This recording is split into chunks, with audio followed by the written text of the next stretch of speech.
वह आदमी special force की टीम के स्नाइपर को चुनौती देना चाहता था। इसके लिए वह हर दिन 4 ईंटें पकड़कर बंदूक थामने का अभ्यास करता था। थकान से जब उसका शरीर पसीने से भीग जाता, तब भी वह कभी हार नहीं मानता था। लेकिन एक दिन अचानक तेज बारिश शुरू हो गई। सुंदर प्रशिक्षिका ने सोचा कि यह उसे हार मानने के लिए मनाने का अच्छा मौका है। आखिर उसका मुकाबला एक ऐसे सैनिकों के राजा से था जिसने 10 साल से भी ज्यादा समय तक सेवा की थी, जबकि वह खुद सिर्फ एक नया भर्ती हुआ जवान था। सबकी नजरों में उसके जीतने की कोई उम्मीद नहीं थी, लेकिन वह जिद्दी आदमी हार मानने को तैयार नहीं था। जब प्रशिक्षिका ने देखा कि वह उसे मना नहीं सकती, तो उसने उसे समझाया कि एक बेहतरीन स्नाइपर के लिए सिर्फ सटीक निशाना ही नहीं, बल्कि दुश्मन की चाल का अंदाजा लगाने की क्षमता भी जरूरी होती है, क्योंकि निशाना कभी भी यूं ही खड़ा होकर गोली लगने का इंतजार नहीं करता। जल्द ही मुकाबले का दिन आ गया। दोनों ने एक दूसरे की ओर देखा और फिर एक ही समय पर 800 मीटर दूर रखी बोतल को निशाना बनाकर गोली चलाई। दोनों की गोली एक साथ बोतल पर लगी। उसके तुरंत बाद वे दूसरे स्नाइपर पोजीशन की ओर दौड़े। इस बार दूरी बढ़ाकर 1500 मीटर कर दी गई थी, लेकिन फिर भी दोनों ने एक ही समय पर लक्ष्य को भेद दिया। इसके बाद प्रशिक्षिका के निर्देश पर दोनों ने 30 किलो का वजन उठाया और समुद्र तल से 2000 मीटर से ज्यादा ऊंची पहाड़ी की चोटी तक 15 किलोमीटर दौड़ लगाई। वहां पहुंचकर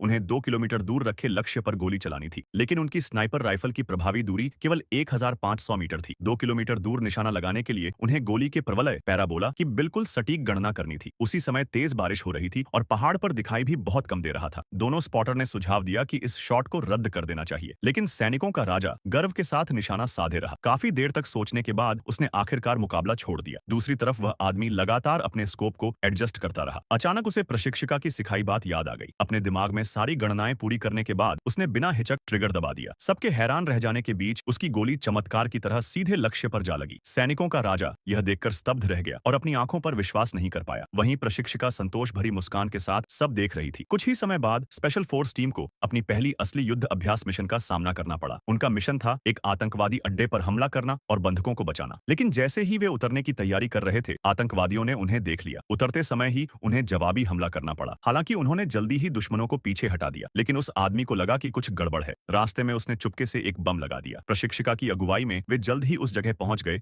जहां बंधकों को रखा गया था। एक जोरदार धमाके के साथ स्पेशल फोर्स कमरे में घुस गई। उन्होंने बंधकों को सुरक्षित बाहर निकाल लिया। मिशन सफल लग रहा था, लेकिन तभी जब सबको लगा कि मिशन खत्म हो गया है, अचानक आतंकवादियों का एक समूह अंदर घुस आया और चारों तरफ से उन्हें घेर लिया।